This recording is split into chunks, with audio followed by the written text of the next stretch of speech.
welcome to our regularly scheduled board meeting. It is Tuesday, August 24th at 5 o'clock, and I would like to call this meeting to order. I am standing in this afternoon for President Lopez for our regularly scheduled board meeting. We would like to start with our board norms as we do for every board meeting. As a board, we agree to respect differences of opinions in making decisions for the district, to follow best practices in managing the superintendent and the management of the board itself, to stay on task when conducting business for the district, including while at board meetings, to never surprise the superintendent or each other when conducting official business of the district, to read these board norms at the beginning of each board meeting and at board workshops as a reminder of how to conduct our meetings, to continuously self-check to determine if we are following our norms when conducting district business. With that, I'd ask Ms. Downing to do a roll call, please. Yolanda Clark, Yolanda Clark, present. Maxine Drew, Maxine Drew, present. Janie Humphreys, Janie Humphreys, present. Wanda Brownlee Page, Wanda Brownlee Page, present. Dr. Nguyen, Dr. Nguyen, present. Dr. Yeager, Dr. Yeager, present. Randy Lopez. All right. Thank you so much. I appreciate our staff and all of our community for watching and being here today. So we want to, I entertain a motion to approve our regular agenda. Maxine Drew, I make a motion that we approve our regular agenda for today. Janie Humphreys, Second. I second it. Thank you. Yolanda Clark, Yolanda Clark, yes. Maxine Drew, Maxine Drew, yes. Janie Humphreys, Janie Humphreys, yes. Wanda Brownlee Page, Wanda Brownlee Page, yes. Dr. Nguyen, Dr. Nguyen, yes. and Dr. Yeager. Dr. Yeager, yes. Okay. We are excited as we are able to now have community comments, and it's been a while since we've been able to have the community here with us today. So I know we have 2 community comments this afternoon. And with that, I'd ask those individuals to keep in mind our community comments are 3 minutes. If you would like to be present and be able to make community comments in person, we do ask that you wear a mask and that you contact the board clerk, Ms. Smith, if you have any questions. So the first person I have this afternoon is Ms. McDonald.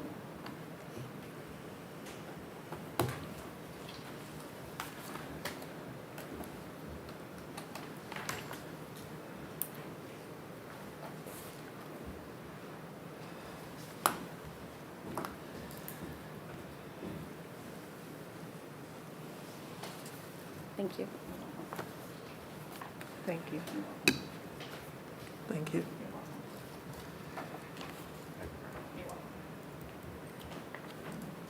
And then put a notice on my board members. No, which, That's it? you can give us down if you need to, Thank you. and she'll make sure that Thank you. So Ms. McDonald, I will give you a, Ms. Downing, are we okay with the 1-minute warning? So you will know? Okay, all right, thank you.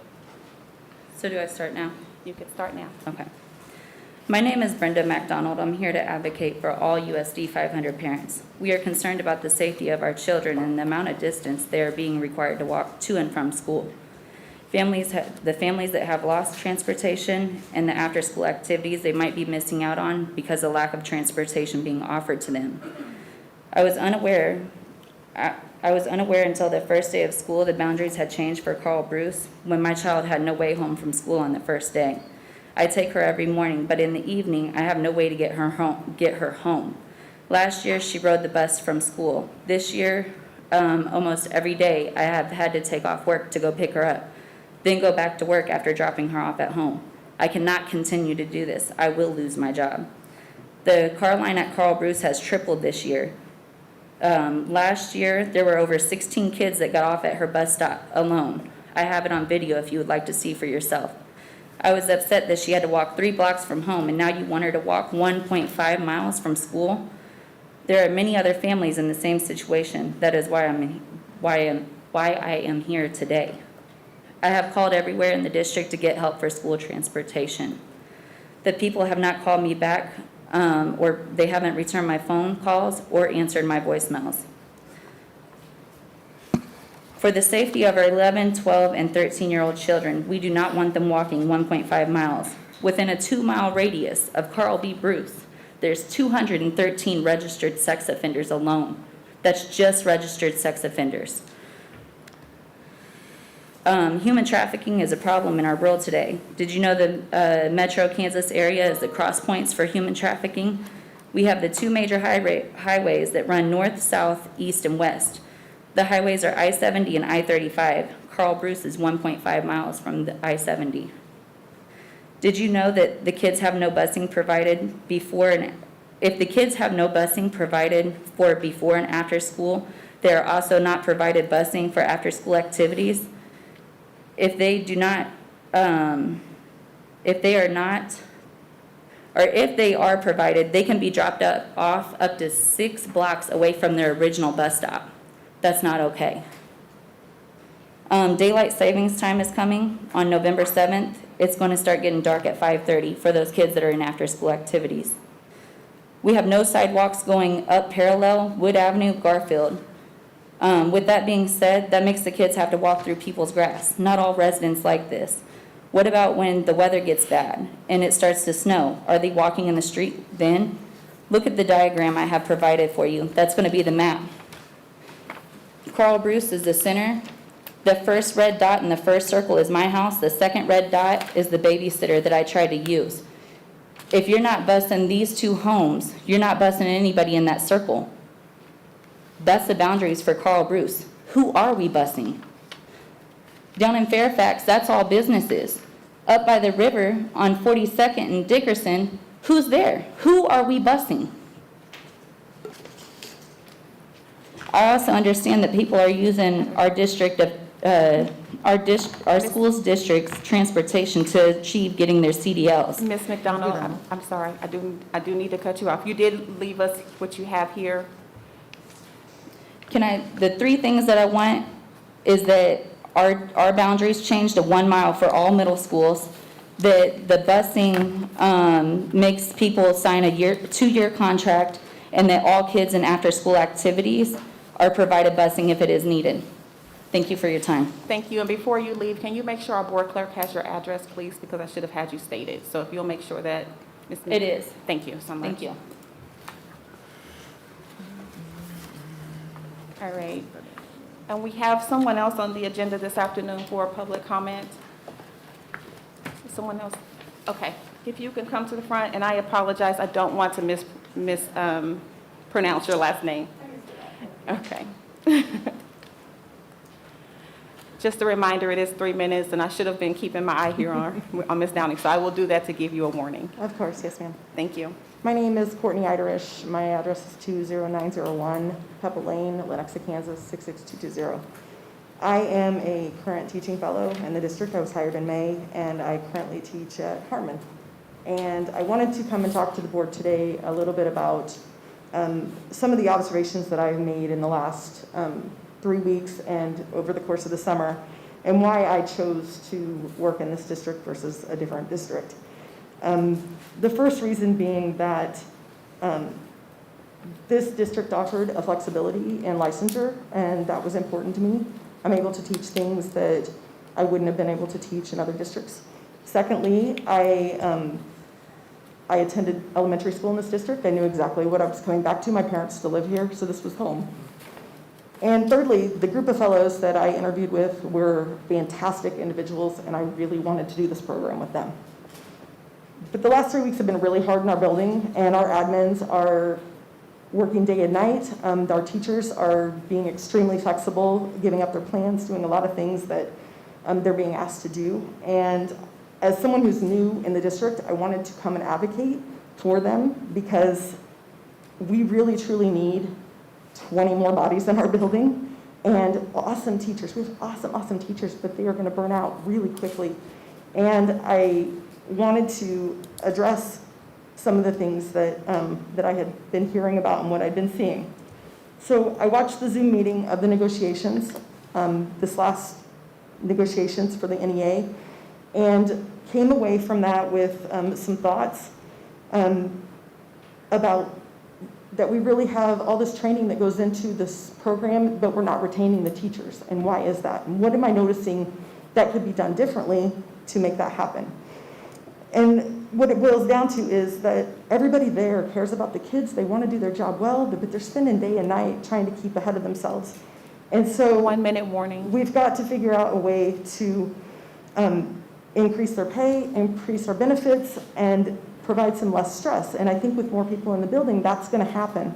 But until then, we can't do the little things that make our jobs easier until we've got more bodies. And in order to do that, it's really hard to watch us set aside money to use contract companies or bring in people that are on contract who make more money than the teachers that are currently here, who don't have any buy-in with our kids, and also can leave at will, unlike the contracts that the teachers are on themselves. We've got to figure out a way to allocate more money for us. I've heard that the administrators got a really large chunk of money allocated to their salary raises, and the teachers are being offered 2.5% and 3.5% for the Zoom that I watched. I implore you to please, please, please figure out a way to make us more comparable to the other districts in the city. I can work in any district, but I chose here, and this is the reason why, and I want to make sure that people stay so that we can continue to have the same quality teachers throughout the district. Okay, thank you. Of course. We are at time. Thank you. Thank you, Courtney. So as a reminder, and I know 3 minutes is a little bit hard. I appreciate you for cooperating with the 3 minutes this afternoon. Thank you for leaving your information. Our process is that someone will follow back up with you if appropriate. Additionally, you are able to get on the agenda. If you have questions, please contact our board clerk. If you have comments that you would like to be read or on the agenda, if you could contact us by that Monday at noon prior to a board meeting. So I don't think I missed anything there. Okay. All right. So with that, I'll turn it over to Dr. Stubblefield. Good evening, everyone. I have a few comments that I'll share. First, I do want to acknowledge that we are navigating some unfilled positions, which has required us to do some things a little differently at the beginning of the year. We have leveraged district office staff and various positions to fill in as much as possible, but we're hoping by, which you'll hear more about by August 26th, to focus on our final total count and where we can shift staff in buildings that their projections are shorter than what they're currently allocated for. So we'll continue to navigate that, and we'll work with our KNEA staff to make sure as we communicate to teachers what this will possibly look like. Next, I just want to share, have you noticed the new banners on our school campuses? We want to thank Sharita and the communication team for designing the new KCKPS banners for all of our schools and buildings. The new Inspiring Excellence banners replace the older ones. We also want to thank the facilities team for hanging all of these new banners and for keeping our buildings running and looking great. These new banners will help remind students, staff, and visitors of some of KCKPS's values and goals. I am working with the communications team to host 3 listening and learning sessions this semester to meet parents and hear feedback, and also for staff and students to hear feedback about this upcoming school year, and also to share what is happening with the district and my goals with that. We don't have dates and times yet, but please check the district website at kckps.org for times and dates of the upcoming listening and learning sessions. We will offer virtual sessions, and if it's possible, if we can do it safely, we'll offer some in person as well.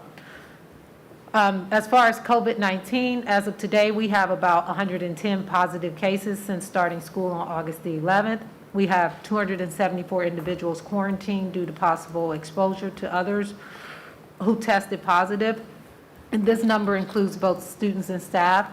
These numbers also are reflective in most districts across the country that are holding in-person school. We have upgraded our website with the new COVID-19 information, which provides more detailed and transparent, it provides a more detailed and transparent account of the number of cases in our school district and the school. This information will be updated weekly. You will see a demonstration of this when Mr. Linkus shares our school reentry plan shortly. The schools are the best place for our students, and therefore I'm asking everyone to help us ensure a safe and healthy school environment by wearing your mask and following our mitigation strategies. Just a reminder, the KSD listening tour with Commissioner Dr. Randy Watson will be held here at Central Office on September 7th from 11:30 to 1 p.m. It's a community conversation about K-12 education. Space is limited due to COVID mitigations. If you are interested in coming, please contact Edwin Birch at kckps.org. I also want to provide an update regarding our Greenwood Virtual Academy. Due to being over capacity, Greenbush have had to close the applications earlier than we anticipated. It closed Monday at 5 p.m. All applications submitted by the end of that day were processed for enrollment.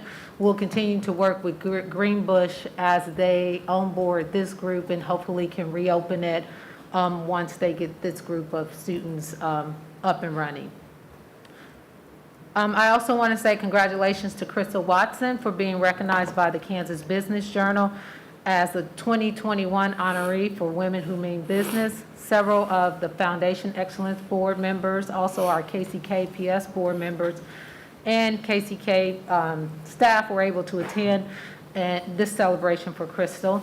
And finally, I just want to thank all of our staff, certified and classified, for everything that they've done for our students as we have started this school year.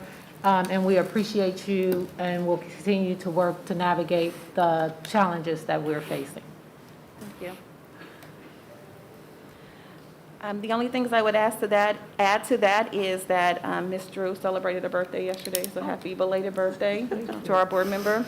Along with that, we just want to thank all of our staff for all of that you're doing. We know there's a lot of different protocols, and it can be a lot and overwhelming at times. We appreciate you keeping our students safe and all that you're doing. So with that, any other board members have anything to add? I do. Okay. Just wanted to let everyone know that on this Saturday, August 28th, I will be in Topeka for the Legislative Committee meeting that will begin at 9 o'clock. And I will be coming back with more information to report to the board. Also, the KASB convention is going to be November the 5th through the 7th in Overland Park, Kansas. And if any board members would like to go, of course, you know that you can register. And then also to let our parents know that I was reading an article in relation to Sharice Davids, who is United States Representative, and there are new tax cuts for hardworking people in middle and working classes. And parents can check the IRS website for information so that they can register to receive any type of money that would be eligible for them. And that's all I have. Oh, and finally, yes, it was my birthday yesterday, but today is Mr. Dennis Covington's birthday, so I want to Very say nice. happy birthday to him. Thank you. Happy birthday. Anyone else? Thank you, Ms. Clark. Just to add that along with the Legislative Committee, the Board of Directors of KSB, of which I'm a member, will also meet on Saturday morning. So who knows what information we'll bring back. Thank Okay. you. Thank you. Let me just add this. Okay. One thing that is, that I've expressed to this board, the KSB board is working on an equity statement for the entire state of Kansas. So while members of this board have not been maybe open to some of the ideas, KSB has decided it is important enough of a topic to bring it to the board of directors and write a policy that will impact 286 school districts. So thank you. Thank you. Okay. no one has anything else, Ms. Levers?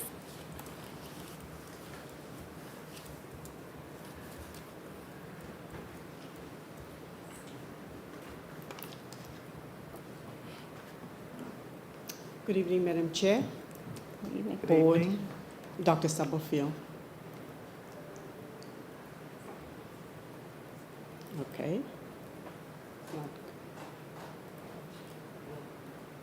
Oh, I'll leave it to you then.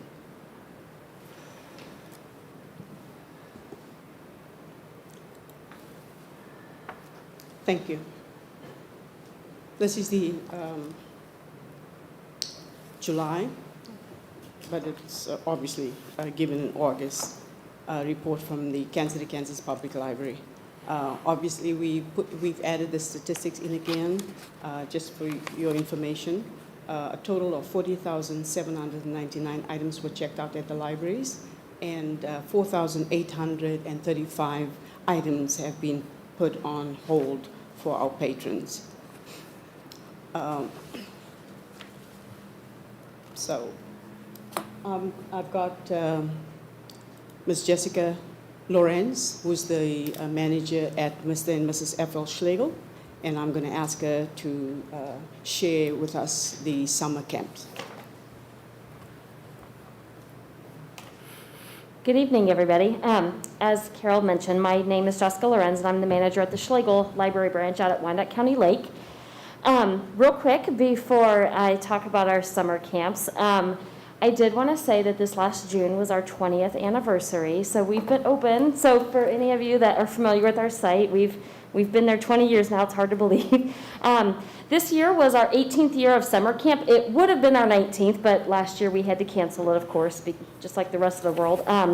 So this year was our 18th year of summer camp, but obviously it was going to have to look very, very different, with safety protocols in place and all that for COVID. The last thing we want to do is have kiddos get sick and their families and my staff and volunteers and such. So camp registration is always in March prior to the summer, but we started planning and thinking and talking way back in November and December. And so through guidance, through what was currently going on through the Wyandotte County Health Department, the district, the libraries, the CDC, we just started pulling ideas from all those different places. The CDC's website was extremely helpful because they had an entire big section on summer camps. So we used that a lot. And another resource we used to come up with our safety protocols for the summer was just through speaking with other organizations that are similar to us. We're part of an organization called the Interpretive Site Coalition, and it's other nature centers and science centers and historical centers and art place things all over the metro, because some of those places had done summer camp, believe it or not, in 2020. And so we talked to those people a lot to figure out what worked for you, what are you going to change. And so we got all this information together and kind of came up with an idea of what we were going to do, and we informed parents way in advance. This is how we're going to approach summer camp to hopefully keep everybody safe. So of course, mask wearing indoors, that was obviously a given. Social distancing, so our kiddos would sit together normally in groups of 4 to 5. We reduced that to 2 to 3, depending, to space them. And also, we encourage those kiddos to stick together in that same pod for the week.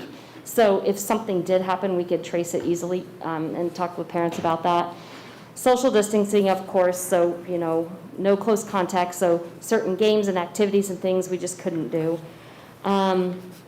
Obviously, diligent cleaning and disinfecting. We had lists all over the building in our classroom, and tons of gloves and disinfectant and Lysol wipes and things like that everywhere. Our volunteers and our summer intern, that's all they did all summer, I think, was wipe down and clean things. Campers' belongings, they kept their belongings separate from everybody else's. And then we do a lot of arts and crafts, and so we need lots of scissors and glue and crayons and things like that. Well, instead of communal sharing, everybody got their own stuff. So this year we went out and everyone got a pencil pouch, and they got their own markers, their own crayons and scissors and glue sticks and things like that. So we didn't have to clean all that stuff as often. And of course, promotion of healthy hygiene practices. I'm a slight germaphobe myself, so I think my entire life I've prepared for this, and so I was like that mom on their case all the time, constantly washing hands, constantly sanitizing, things like that. And then, of course, because we are a nature camp, we try to be outside as much as possible anyway, but this year, if we could spend 90% of our day outside, we did. There were a couple days of rain, and then, we had like a week or two where it was 110 degrees with the heat index, but we still try to get activities in at the end of the day, or in the morning, excuse me. So some of our older campers were bummed out because we were not able to offer our summer camp overnight. So for the older kiddos, they can stay one night of the week overnight. So of course we weren't going to do that. And then just some other things that we couldn't do. But, it worked out. And I actually thought we weren't maybe going to have as many summer campers. But in line with tradition from the past years, our, oh, there you go, sorry. Thank you. 75% of our camp spots filled up within under a minute when registration opened the day of in March. And so, we never had one parent complain. We never had one kiddo complain about wearing masks. Everybody, played nice in it, and it was a great summer. We had a lot of fun, and I'm so happy to report we had not one report of anybody getting sick or even a family member that was sick. So I consider us very, very lucky, but also I would hope that the things that we did to keep everybody safe really worked out well. So there's that. We do offer 4 different types of camp. We start out with kiddos that are 5 years old going into kindergarten, and then that's called the Nuts About Nature camp. They're not there all day. They're there for just a few hours. And then as they get older, our Eco Explorers camp, that's ages 6 to 8, and we do 3 weeks of that. That's the one that fills up the fastest. Discovery Day Camp is the 9 to 11-year-olds, and that's the first age group that we offer the overnights if they would like to. And then my last 2 weeks of camp are kind of near and dear to my heart. Those are my favorite. Those are my middle schoolers. And so a lot of those kiddos have grown up with us from 5 years old up. And the best part about those kids is a lot of them come back to volunteer. A lot of times the kiddos that we hire for our summer camp interns are returning campers, or the young lady we had this year, she was very sad that she had never attended our camp, but she came to us. She's a student at UMKC, but she was at Sumner Academy. So she knew about our place. She came to us for field trips when she was younger, growing up. So anyway, so just a few pictures to share. Oh, that got added in there. Okay. Oop, I'll go back. Sorry. These changed. So coming up is our annual Butterfly Festival, the Lawson Roberts Butterfly Festival. That's going to be on September 18th. This is a festival that is kind of the celebration of monarchs and insects in general. And so that's going to be September 18th. And that following week, September 20th through the 24th, we're super happy again because we always offer a week-long field trips to schools. And so your teachers have already completely booked our week solid for field trips for our Butterfly Festival. And if any of you are photographers or know a photographer, we do have a photography contest. It's and the submission rules are on our website, and it's been on social media and everywhere on our blog for the contest rules. And so we have different age categories for that, for kiddos and then adults. And then I believe I'll turn it back over to Carol. Thank you so much. Thank you. Oh,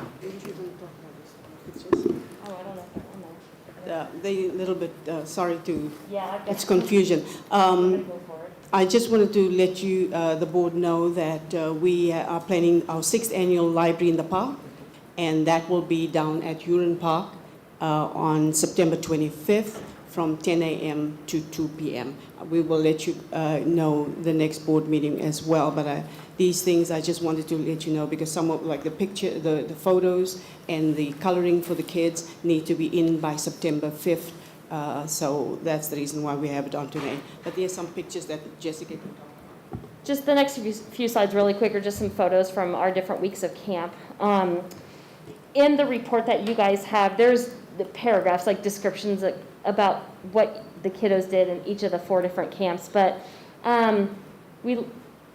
because we could not do overnights, as our peace offering to the kiddos on the Friday of the camps, we did a cookout, we did roasted hot dogs and chips and fruit and things like that, and of course s'mores because you have to do that. One of our favorite things that campers love to do with us is we are all certified in teaching archery, and so we let the kids shoot archery with us. Lots of outdoor exploration, like you can see there in some of those photos. We do tons of nature trail hikes. In that bottom right picture, that's my staffer, Jada. They found a box turtle on that day, so she's shown the turtle to all the kiddos. Fishing is another tradition we do every single week with every kid. Again, some more outdoor play, learning about all different types of animals. So we did lots of insect catching and looking for fossils and learning about rocks and geology in Kansas.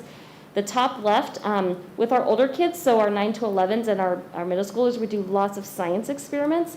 I'm a science nerd at heart. I love the nature and the outdoor stuff, but I also love the hands-on science. So with our 9 to 11s, we did a ton of chemistry experiments. And then with my older kiddos, my middle schoolers, this year was about, we did physics experiments, and then we did a lot of engineering. So we had a special presenter come in with a bunch of different animals, so you can see, because we have some snakes and frogs and things for educational animals, but we don't have alligators. So so they got to meet some new and different animals. That bottom left picture, again, just some physics experiments. The bottom middle picture is every year with my older kids, I like to do some type of dissection, so we dissected frogs this morning. And then the very top, that girl holding that thing, that's called an atlatl. It's a primitive form of hunting before archery. And so we teach the kids how to throw atlatl, and we pretend we're hunting mammoths. So, and then, again, just some last pictures there. Archery, a bird on a girl's shoulder, that was our special presenter. And then that picture all the way to the left is, again, some physics, just engineering and building things that, you know, we told them to, like, build the tallest thing, build something that propels a ping pong ball, things like that. So, yeah. All right. Thank you. Yeah, thank you so much. Yeah, do you have any questions about camp or anything, or? I don't have any questions. Just wanted to say that despite what we're dealing with in our world, it's very good to see that they were engaging over the summer. And Oh, I just yes. wanted to say thank you. Oh my gosh, thank you so much. I appreciate that. Summer camp is kind of one of the things that we absolutely love the most, because, you know, we see so many kiddos with field trips and go to schools and do outreaches, but summer camp is something we can design all on our own and do what we want. And there are some things that, you know, we repeat every year, and these kids come to love that, like the fishing and the archery and painting things and things like that. But then we offer new things every year. So even if they come from when they're 5 to 15, it's something new and different every single year. So thank you so much for Welcome. recognizing Thank that. you. Yeah, as Thank mentioned, you. thank you. Thank you, ladies. All right, so next on our agenda is an executive session. I'd like to, so I'd entertain a motion that we go to executive session for the Board of Education recess to an executive session to discuss matters of non-elected personnel in order to protect the privacy interests of the parties involved under the Kansas City Open Meetings Act. We would. I, Maxine Drew, move that we go to our executive session to discuss matters. Thank you. Yolanda Clark. Yolanda Clark, yes. Maxine Drew. Maxine Drew, yes. Janie Humphreys. I need can we take I'm sorry, we need to start. I don't think we got a second for that one, and I also need to confirm 15 Second. minutes. Maxine. Whatever the time, 15 minutes. 15 minutes, okay. And I think we just got a second from Ms. Yeager, from Dr. Yeager. Okay, Yes. all right, thank you. So we have a motion, we have a second. I think we're ready for roll call now. Did we miss something? Did we miss something? Okay. Yolanda Clark. Yolanda Clark, yes. Maxine Drew. Maxine Drew, Janie yes. Humphreys. Janie Humphreys, yes. Wanda Brownlee Page. Wanda Brownlee Page, yes. Dr. Nguyen. Dr. Nguyen, yes. And Dr. Yeager. Dr. Yeager, yes.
right, I'd like to entertain a motion that we come back. Maxine Back Drew, into I'd like to session. make a motion that we go back into our meeting. Thank you. Second. Thank you. Roll call, please. Clark, Yes. Drew, Maxine Drew, yes. Jeannie Humphries, Janie, yes. Wanda Brownlee Page, Wanda Brownlee Page, yes. Dr. Nguyen, Dr. Nguyen, yes. and Dr. Yeager. Dr. Yeager, yes. All right. Sorry, bear with me here. Next on our agenda, we have the consent agenda. I'd entertain a motion for the consent agenda to be approved. Madam moved. Vice President, I would like to request that we remove the June 22nd and August 10th minutes for discussion and review. Okay, so letter I and J, H and I believe. H and I. H, So the yes, 10th and the 22nd, so the 20th is, okay, yes. H and I. I'd like them pulled till they can be reviewed and necessary corrections made. Okay. So I'd entertain a motion that we approve the consent agenda minus letter H and letter I. Madam Vice President, I have a question. Maybe I didn't hear it clearly. What was the rationale for removing them off, taking them off the agenda? They need to be, there's inaccuracies in them, and they need to be reviewed and corrected before they're presented. Well, was there a time that this could have been done before the meeting was held to correct anything, or it can only happen this way? The June 22nd ones have been pulled before to be corrected, and they have not been corrected. Because I would like to see some conversation go on Okay. between yourself and the board clerk, because there's a running discrepancy, because she's saying one thing, you're saying something else. And we could save a lot of time if we could do this before. I'm just making an observation. And that request has been made before. But I was told it was clear, but there was still some misunderstanding. But I'm just saying, I wish there's a way that we could do this before and figure it out. There has to be. I think, and Greg, you can correct me if I'm wrong, once the agenda is live, it has to be pulled, but if you all see the minutes prior to and make the corrections, then it could be made before the agenda is live, is that correct? Well, once the agenda's live, you can still make amendments to the agenda by board action. You can't, but the agenda is what it is. You can't really modify the items on there short of a motion to amend the agenda. Then, if there's corrections to minutes or things of that nature, they could be amended at the meeting, although it's certainly more efficient to do so before the meeting, so you have corrected version at the meeting. If that's what you're asking. Well, so once it's live, like if Ms. Humphries would have saw this on Friday and made known what it was, the board clerk can go in and correct them before they actually vote on them, or does it need to be? The board clerk could still present corrected minutes for the meeting. Okay, so she can just, okay. So is that helpful? I second her motion.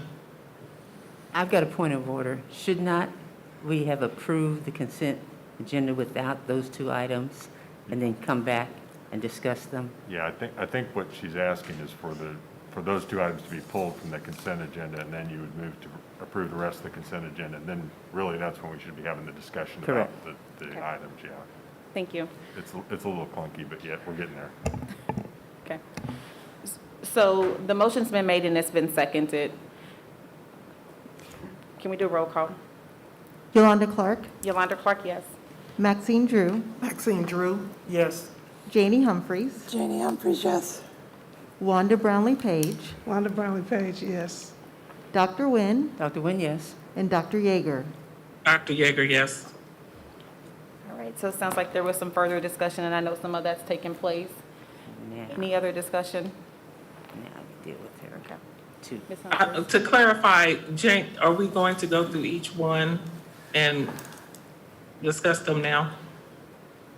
I would like the clerk to go back and review the minutes and make any corrections that are necessary after viewing the videos.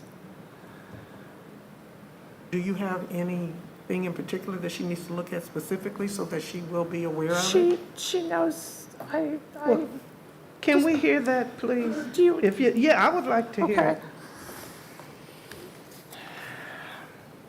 If you, the June 22nd minutes, the clerk has Mr. Lopez recusing himself from the vote on the Hispanic Development Fund twice in 2 different time frames,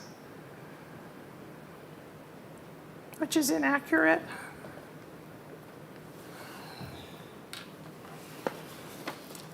And the August 10th minutes has us having 2 separate executive sessions. We canceled the second executive session.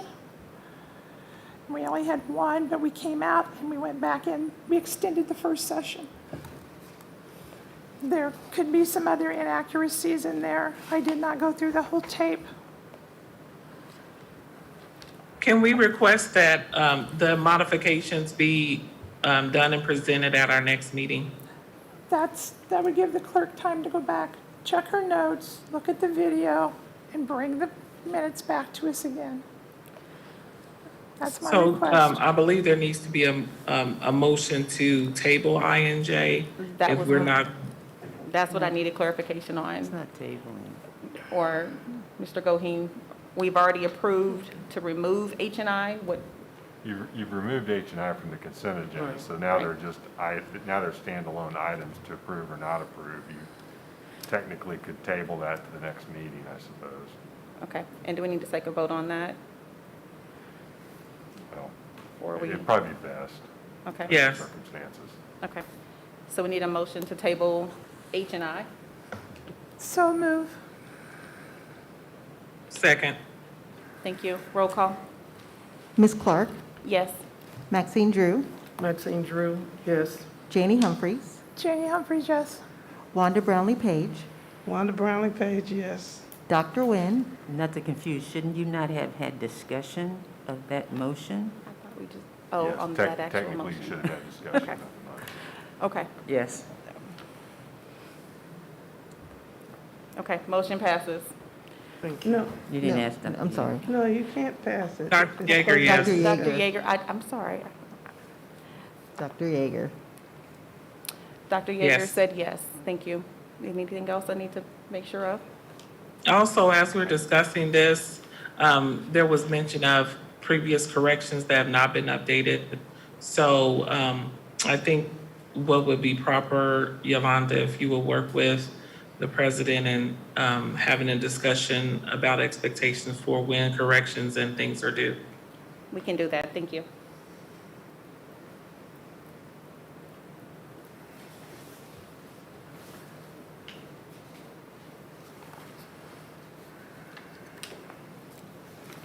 Okay. All right. Next on the agenda is the executive session. I'm sorry. Next on the agenda is board updates from Mr. Linkus. So school reentry. I recommend that the Kansas City Board of Education accept as an information item as a presentation discussing the updates in regard to the district website and mitigations for the 21-22 school year as submitted by Stephen Linkins, Chief of Staff, and as recommended by myself, Dr. Anna Stubblefield, Superintendent of Schools. Good afternoon, Vice President Clark, fellow board members, Dr. Stubblefield. Thank you for the opportunity to talk a little more about the reentry process. And we just want to kind of get started with some really high notes. It was an exciting first week of school. As a cabinet, we were able to visit every campus.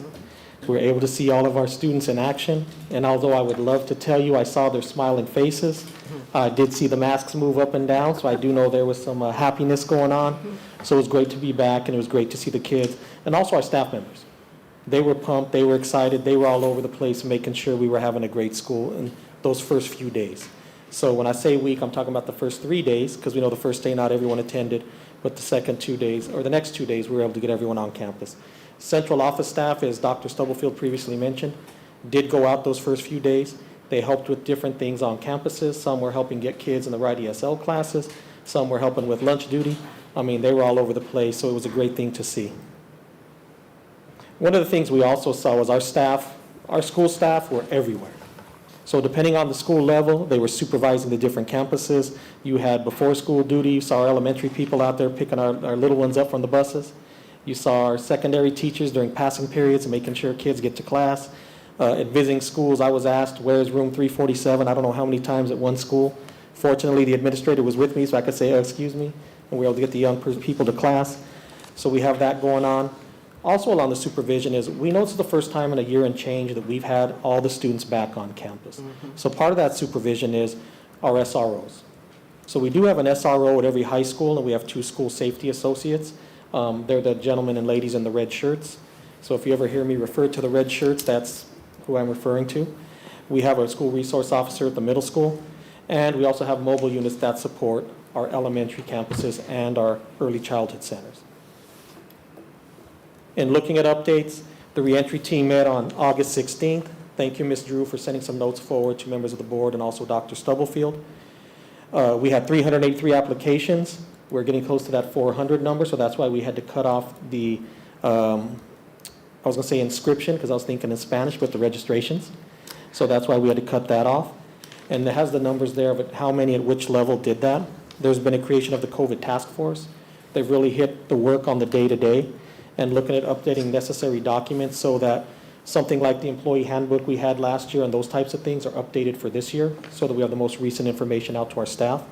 And I know desk shields have been brought up. It is, I want to say thank you to Doug Clements and our head custodians as they inventoried those at every campus. They are available. So if they are requested by student, staff member, or a parent states, I would like one of those for my, my student, they are there. So we can get it to them, and our principals will work with our teams to make that happen. Staffing, we know staffing has come up. Long-term substitutes are being contracted to fill open positions when possible. There has been a school nurse at a campus, at all of our campuses daily.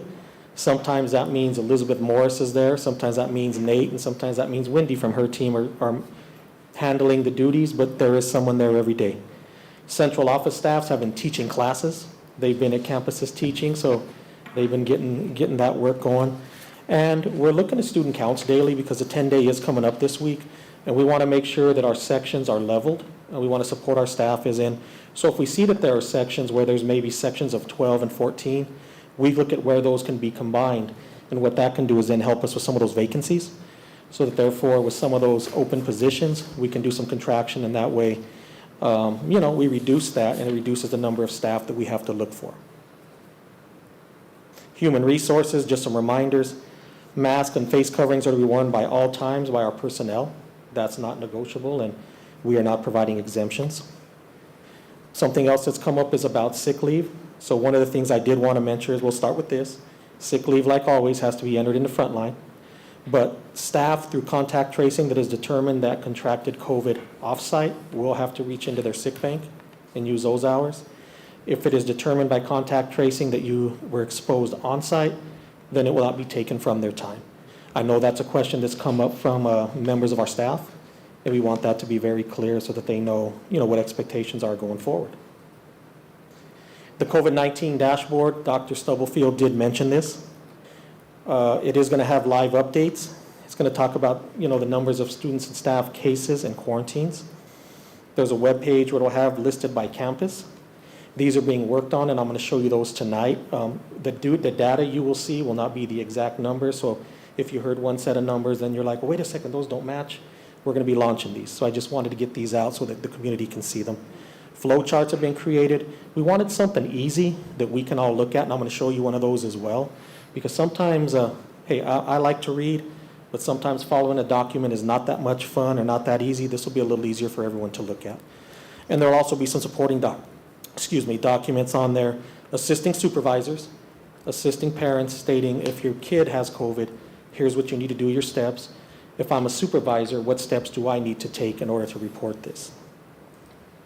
So I do have questions here, but before I take questions, I'm gonna hop onto our sites. So I want you to look at our dashboard. This is what we have up right now. And like I said, if the numbers don't match up, please don't hold it against us because we are launching. But this is an example of what it'll look like.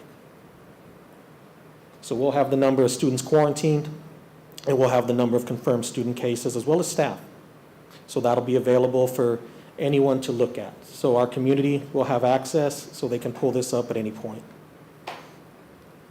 Getting to the next document. So this is the staff COVID flow chart, and we've gone through a few versions of this, but getting some information from Cabinet and other places, it was, can you get it onto one page? And we really want to thank the communications department, and especially Mike Keener, for coming up with the design. Elizabeth Morris did a lot of work on this, but neither she or I are artistic, so Mike really bailed us out by putting this together. But as you can see, it's very easy to follow. So it's something that if you have symptoms, if you are exposed, it does get into details of if you are vaccinated and no symptoms, what you would need to do. If you are unvaccinated or fully vaccinated but showing symptoms, it also tells you what you need to do. And you'll just follow down the page. And through the page, it tells you what you have to do and to go forward.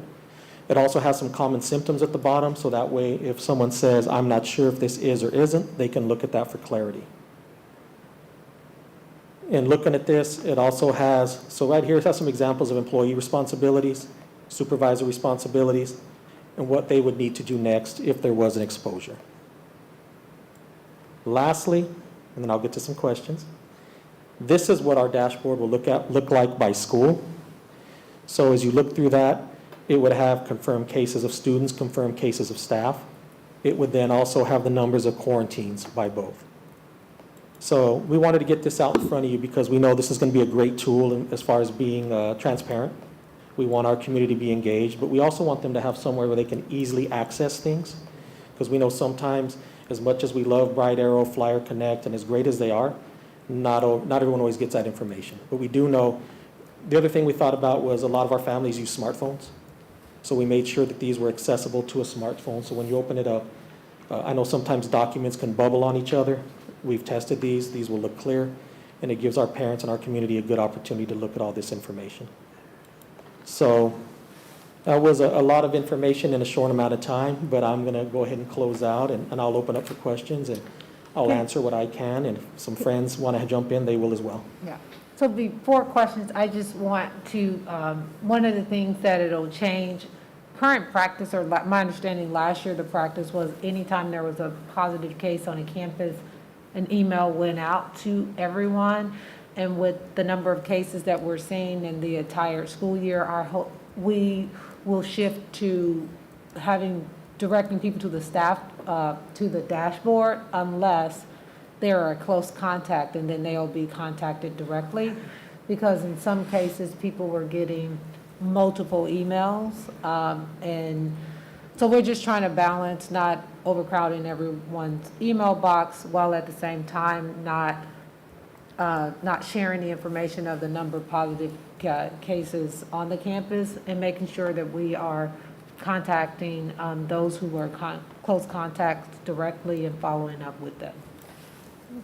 Thank you for making it so easy to navigate. I found it right away going to our website. Sometimes things get hidden on some websites because there's so much information out there, but this is very, very easy to get to. And I love the flow chart. Thank you very much. Thank you for the feedback, and just once again, thank you to all the team members that helped us put this together, because it definitely was a team effort. Yes. Thank you, Ms. Clark. Two questions, please. One for you, a statement for you, Dr. Stubblefield. Is there some place where it makes clear that the board is not responsible for informing the school or the public? Because I have received phone calls, and I think on Nextdoor platform, there's some comments that, you know, the board should be ashamed of itself because it has not reported at a certain school. So is there some way administration can make clear to parents and community that administration makes those determinations? Yes. So now that it is live, we can send out a communication about this is where you'll find the information. It'll be updated weekly unless you are a close contact, and that administration, if you have questions, directing them to who to contact here as administration, and we can simply state, this is not a responsibility of the local school board, and just. Because we have no way of redirect them. knowing Right. any numbers. Absolutely. Okay, so thank you for Yes. that. Yeah. Also have received a couple of Greenbush parents who have not received laptops. So are laptops available or not available, and when will they be? They are available. If I can get those names offline. Sure. We'll definitely get them their computers. So we've been working to Okay. get that hardware out. All right, thank you. Thank you, Dr. Nguyen. Wanda Brownlee Page, thank you for answering the questions, but my one about security, and I'm saying it out loud because some people asked me, and I asked for a list of officers, can you also put the schools? Because there's still some discrepancies. I know what you have here, but then there are some schools saying they really don't have that, and I'm concerned about Wyandotte. When you have 2,012 students, you have one security guard, and she's doing an awesome job, but she's about 100 pounds wet, that you may need some more people. And the two, I know it says in the high school, there's supposed to be one guard and then two other people. When I looked at the job descriptions for the other two, they're more or less there to help when they're coming in, checking their things, and they're just supposed to be eyes watching. And I think they need a little bit more in lieu of what happened Friday there, in lieu of what happened the other day with the parents out front, and one guard. And I mean, one guard per 1,000? How does that work? So we have the schools currently staffed. So there are 2 high schools that have 2 officers and 2 high schools that have, and the rest have the 1. So Chief has a staffing ratio that they've set up, and they have the assistants. What the assistants are also doing is they will roam during class time, and they will assist to ensure the students are in class to try to keep a safe and secure environment. And they will be in communication with the principal, the administration, to ensure that we have different parts of the buildings covered. They also help in the mornings, so they do help in the mornings. They help with the metal detectors and those types of things. From that point, they then shift into the buildings. The school administrations are working with them for different places where they can help check locked doors, make sure that there aren't students in hallways, and set up that bridge of communication so that we have adults visible and maintain a safe and orderly environment. I hear what you're saying, but I'm still getting a lot of complaints from parents, because they call me, what are you doing? You need to be there. They're dismissing. Have you seen what's going on? Do you realize that they got 2,012 kids? They may need some help.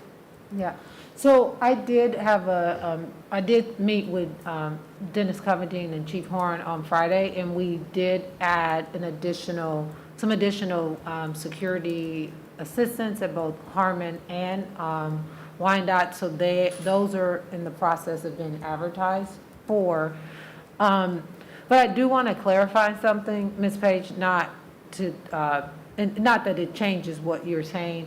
Wyandotte actually is not at 2,000 this year. They're under 1,800. So we are trying to make sure that it doesn't change your concern, but I just been transparent about the number there. So there is some discrepancies between the numbers on a lot of our campuses, which is what we were talking about with the staffing.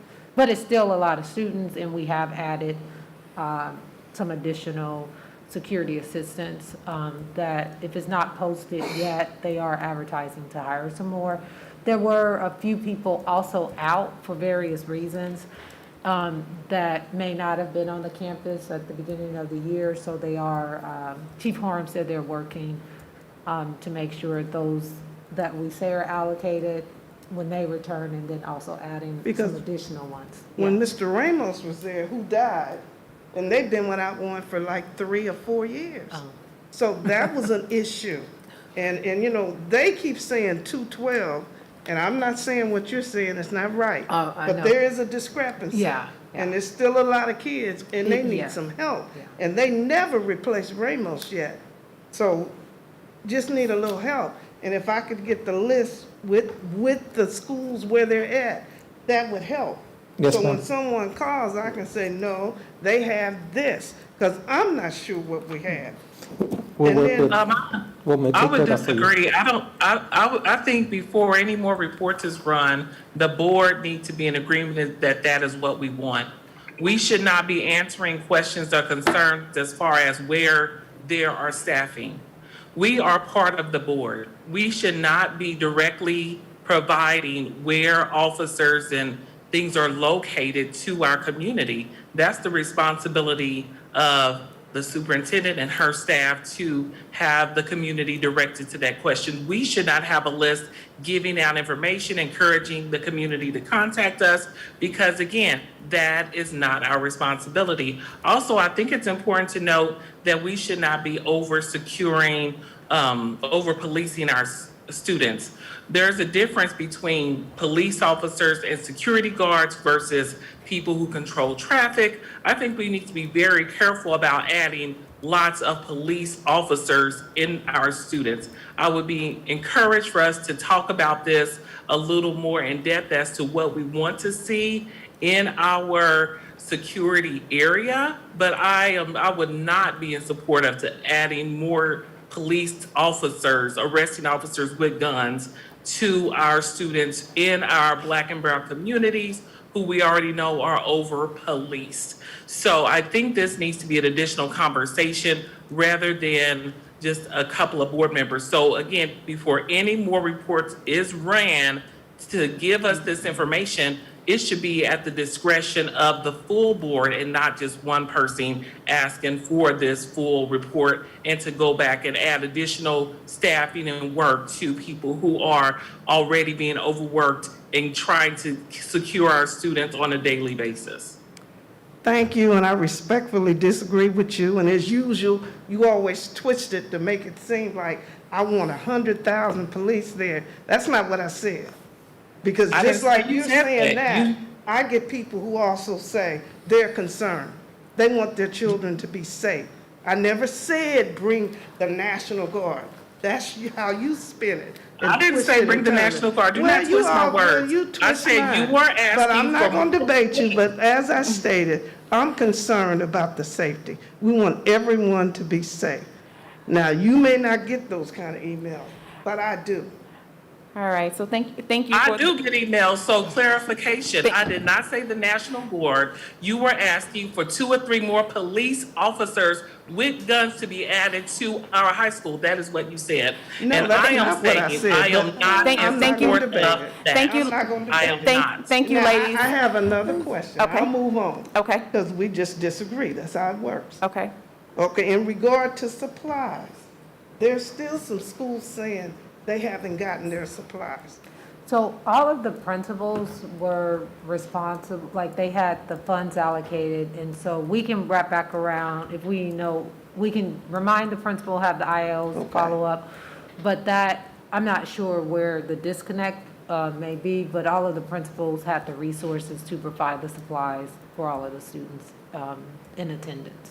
Okay, thank you. And again, we get that information to the superintendent as to which schools you're getting that from, where people are complaining prior to the meeting, so that is not a surprise to the superintendent coming here that some students are still without. Is it possible for us to communicate that to our superintendent prior to the meeting, rather than just saying, oh, there's nothing?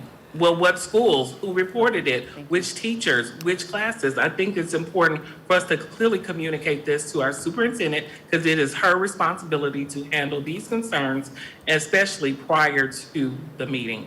And I did report this to Mr. Covington, who's not here right now, but I did tell him there were some people saying they didn't get their supplies yet. So thank you. Thank you all for your comments. I do have a question, Mr. Linkus. Yes, and ma'am. My question is around the students that are being quarantined. So I think the last update we received, those students would be able to go out to a platform and be able to pull their materials. With the number of students that we have quarantined, are we now allowing them to be visible in the classroom, meaning through Zoom or some type of platform, or are they just out that amount of time independently? So at this point, and Dr. Stubblefield went through this with us in cabinet, to provide Zoom would cut into the 40 hours that we can provide as far as the virtual or It's considered remote learning. remote learning. So that Okay. would cut into that, and it would use up our time. So what we're currently doing is we're having the Canvas, which we're using, teachers were trained on. There's accessibility to assignments and syllabi and things of that nature. And the expectation is that teachers are having, I'm going to watch how I say this, I don't want to say meaningful contact, but communication with those students. So make sure that they are keeping up and track. And through Canvas, there are mechanisms to have two-way communication. So there can be communication both ways to ensure that our students are getting what they need. And it's a great platform for teachers because it is usable and they can put things in there and it's easily accessible. Yeah, so just for clarification for the public, our legislators did pass that remote learning was not an option or is not an option. So therefore, when students are quarantined and or out sick, they are marked in Infinite Campus as excused, but there's a specific way that we mark it to let us know it's quarantine, and they can access the assignments, and just like a teacher would previous to COVID, communicate with the student about here's what to do with the assignment and that kind of thing. That's what is happening, and when they are returning, that's where they will provide the supports or instructions or interventions that they need. If they are allowed to Zoom in, that it falls under, like on a regular basis or for any amount of time, that would, my understanding based off of those that I talked to at KSDE, that can be viewed as remote learning. Each district can allow up to 40 hours of remote learning, but beyond that, you have to get approval by the board, and it's several layers. And so right now, we're just trying to fill it out to see before we start to go down that path. Yeah. So Dr. Stubblefield, if I understand correctly, like in the past, if your kid was out, your student was out for surgery or extended illness, before we had the devices they could take home, the parent would talk to the principal and the teacher and get work packets. Mm-hmm. Now, our students can take their device home if they're under quarantine or other medical thing, and they can access homework packets, et cetera, on their device. But we're not providing remote learning where a teacher is working with them like we did last year. So it's kind of a technology to helping with kids who are not in school for many different reasons. But teachers can, because prior to COVID, they could provide like some direction or send an email or post a message in Canvas, which is the platform that we're using. And that's what we're asking our teachers to do, is to provide that information. Yeah. Okay, it's similar from the old school when my kids used to be out for extended periods of time. We just didn't have the technology to help the kids access things. Yeah. Okay. Yes. So Dr. Stubblefield, if a student has a homework assignment, they can post it in Canvas? They can Yes. send it in Canvas? Yes, and the teacher can give them feedback on that assignment. The teacher could also, like if the teacher posted a video demonstration, because they do that when students are in class. If you're in Canvas, teachers post videos or whatever. And so anything that is a part of their regular, the way that they instruct, they can do all of that through Canvas.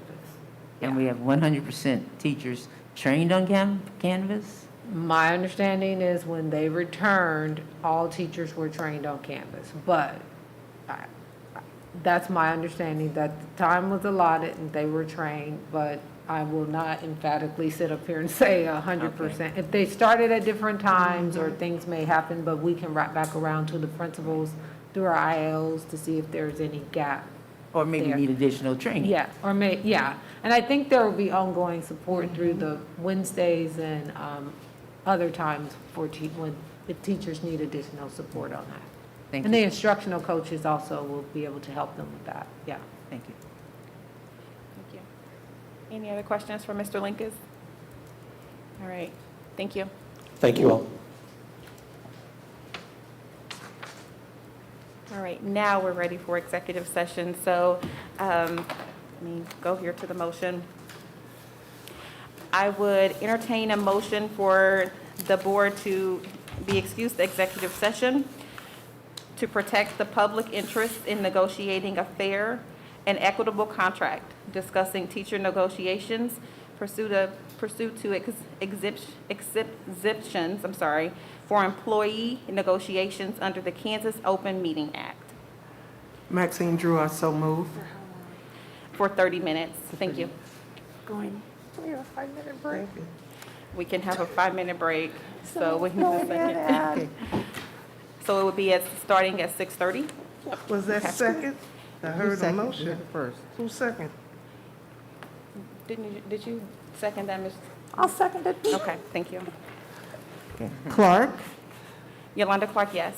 Maxine Drew, Maxine Drew, yes. Janie Humphries, Janie Humphries, yes. Wanda Brownlee Page, Wanda Brownlee Page, yes. Dr. Nguyen, Dr. Nguyen, yes. and Dr. Yeager. Dr. Yeager, yes. And then staff, if you're not a part of the executive session, you're free to go. Thank you.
back into regular open session. Second. Thank you. And so I also need a motion for us to return back to executive session for 5 additional. Maxine Drew, so Roll moved. call, sorry, thank you. Roll call, please, thank I'm you. sorry. Clark, Yes, Drew, Maxine Drew, yes. thank you. Humphreys, Jeannie, yes. Wanda Brownlee Page. Wanda Brownlee Page, yes. All right, thank you. So I also would entertain a motion that we go back into executive session for an additional 5 minutes. So moved. Second. Maxine Drew, so moved. Thank you. Clark, Yolanda Clark, yes. Drew, Maxine Drew, yes. Humphreys, Janie, yes. Wanda Brownlee Page. Wanda Brownlee Page, yes. Thank you. Thank you. You're fine, thank you.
open session. I second it, Maxine Drew. Roll call, please. Clark, Yolanda Clark, yes. Maxine Drew, Maxine Drew, yes. Janie Humphries, Janie Humphries, yes. Wanda Brownlee Page. Wanda Brown Page, yes. All right. I move that the Board of Education recess to executive session for consultation with the attorney on matters which would be deemed privileged in the attorney-client relationship under the Kansas Open Meetings Act Maxine Drew, I for second 5 it. minutes. For 5 minutes or 4 minutes? For 4 minutes. For 4 minutes. Okay. I'm sorry, 4 minutes or 5? 4. 4? With possible action to follow. Clark, Yolanda Clark, yes. Maxine Drew, Maxine Drew, yes. Janie Humphries, Janie, yes. and Wanda Brownlee Page. Wanda Brown Page, yes. Thank you.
open session.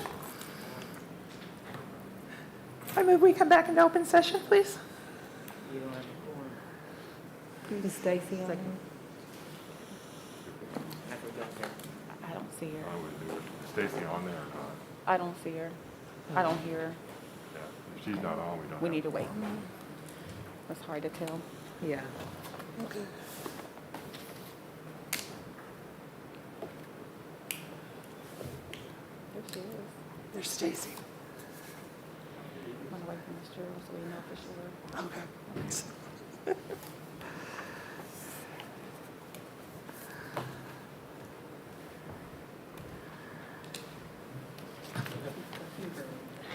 Oh, I can open it. Oh, okay. I move we come back into open session. Okay. So moved, Maxine Drew. Clark, Yolanda Clark, yes. Maxine Drew, Maxine Drew, yes. Janie Humphries, Janie, yes. Wanda Brownlee Page, Wanda Brownlee Page, yes. Dr. Nguyen, Dr. Nguyen, yes. Dr. Yeager. Dr. Yeager, yes. Madam Vice President, I would like to move that the Board of Education approve the settlement agreement with Sharon Sandin as submitted by Kelly Tushman, Executive Director of Human Resources, and as recommended by Dr. Anna Stubblefield, Superintendent of Schools. Maxine Drew, seconded. Thank you. Yolanda Clark, Yolanda Clark, yes. Maxine Drew, Maxine Drew, yes. Janie Humphries, Janie Humphries, yes. Wanda Brownlee Page, Wanda Brownlee Page, yes. Dr. Nguyen, Dr. Nguyen, yes. and Dr. Yeager. Dr. Yeager, yes. All right. And with that, this meeting is adjourned. That's what he said.